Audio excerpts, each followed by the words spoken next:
Bonjour et bienvenue sur French with Jeanne, un podcast en français pour les étudiants et étudiantes de français.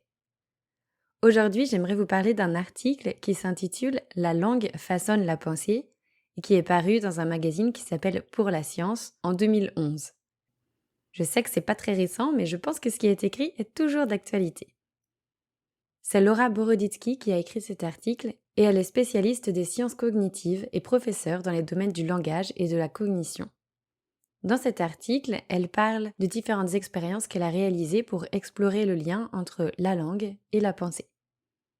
Je ne vais pas faire un résumé de cet article, mais je vais plutôt vous parler de ce qui m'a marqué dans les différentes langues qu'elle a étudiées. La première chose, c'est qu'en indonésien, le verbe n'indique pas si l'événement est passé ou futur. Donc c'est très différent de nous en français. Si je dis « j'ai mangé une pomme », vous savez directement que c'est dans le passé. J'imagine qu'en indonésien, les phrases ressemblent à « je mangeais pomme hier » par exemple. Donc nous, en français, on a quand même un système de conjugaison qui est très complexe si on compare les deux. Un autre exemple de vocabulaire, cette fois, c'est en mandarin, il y a 4 mots pour dire le mot oncle en français. Les différents mots vont préciser si c'est un oncle paternel ou maternel et si le lien est sanguin ou s'il y a par alliance. Donc c'est beaucoup plus précis que nous en français. Je ne sais pas si ça veut dire quelque chose de l'importance qu'ont les différentes relations sociales entre les membres de la société aussi. En Pira'a, c'est une langue parlée en Amazonie, j'ai appris qu'il n'y avait pas de nombre, donc 1, 2, 3, 4. Ils ont seulement des expressions de quantité, comme on en a aussi nous en français, comme un peu, beaucoup.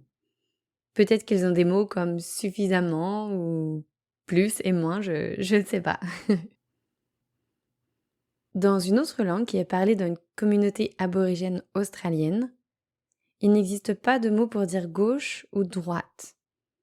En fait, pour se situer dans l'espace, ils utilisent les directions cardinales. Par exemple, nous, on dit « le verre est au-dessus de l'assiette », eh bien eux, ils vont dire « le verre est au nord de l'assiette ». Et l'autrice, elle explique que dans cette communauté, tout le monde, et même les enfants, savent en permanence où est le nord, le sud, l'est et l'ouest. Donc c'est quand même une relation à l'espace qui est très très différente de la nôtre.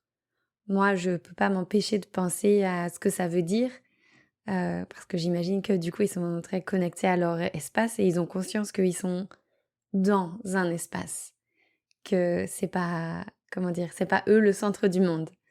Je me demande si ça a un peu une influence sur leur manière de vivre. Alors, en Aymara, c'est une langue qui est parlée dans les Indes, on dit que le passé est devant et le futur est derrière. Donc c'est l'inverse de chez nous. Nous, en français, on dit que le passé est derrière, il est dans notre dos, alors que le futur est devant. Dans un autre article, j'ai lu qu'il suivait cette logique, c'est que le passé est connu, il est visible, c'est pour ça qu'ils le placent plutôt devant eux, devant leurs yeux en fait. Et puis pour terminer, l'autrice a montré qu'il y avait différentes tournures de phrases pour raconter des événements. Elle a pris l'exemple de quelqu'un qui casse un vase. Donc si la personne casse le vase volontairement, les Espagnols, les Anglais et les Japonais vont se souvenir de qui a fait l'action.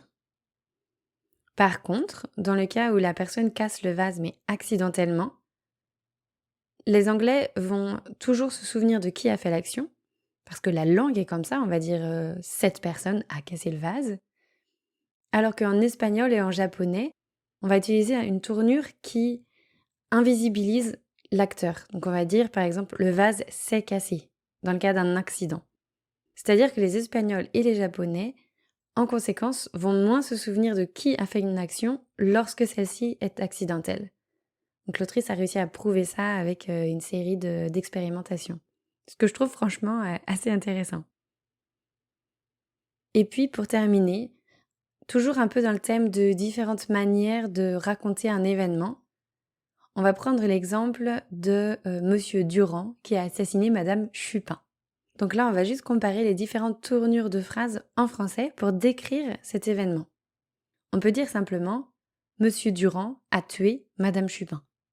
Et là, on met en lumière l'auteur de l'action, Monsieur Durand, parce qu'on le place en tête de la phrase.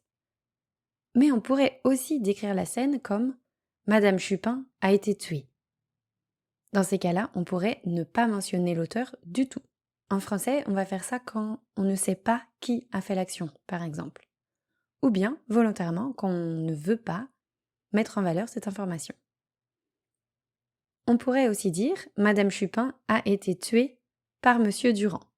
Donc là, on le mentionne, mais le fait de le rajouter à la fin, on place une certaine distance avec l'auteur. Une autre manière de décrire les événements que l'autrice propose, ce serait « Monsieur Durand a appuyé sur le pistolet. Qui a tiré la cartouche? Qui a tué Madame Chupin ?»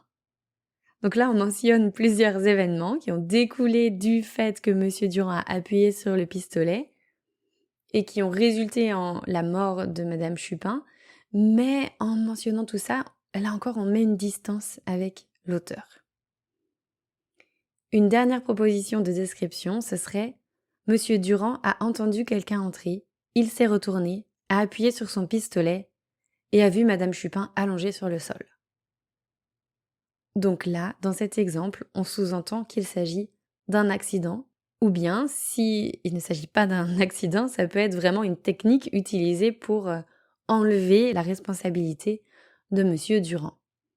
Donc vous voyez comment la manière de raconter un événement, la tournure de phrase, met en valeur certaines choses et ça fait passer des messages implicites. C'est vraiment bien de l'avoir à l'esprit quand on étudie le français. De une, ça donne des renseignements sur l'intention de celui qui raconte. Par exemple, dans la presse, c'est souvent le cas dans les féminicides. On voit souvent Madame Chupin a été tuée, par exemple, mais on voit pas souvent Monsieur X a tué Madame Chupin. Donc, qu'est-ce que ça signifie du message que veut faire passer l'auteur? C'est vraiment une question à se poser, je trouve. Et puis, deuxièmement, la formulation influence notre manière à nous de voir les événements. Si on n'a pas assisté à l'événement et que c'était un accident, la formulation va nous faire comprendre que c'était un accident. Et donc, attention aussi à ne pas se faire un petit peu manipuler. Il faut toujours avoir en tête ce qui s'est passé réellement, juste les faits. Voilà, j'espère que vous avez trouvé ça intéressant.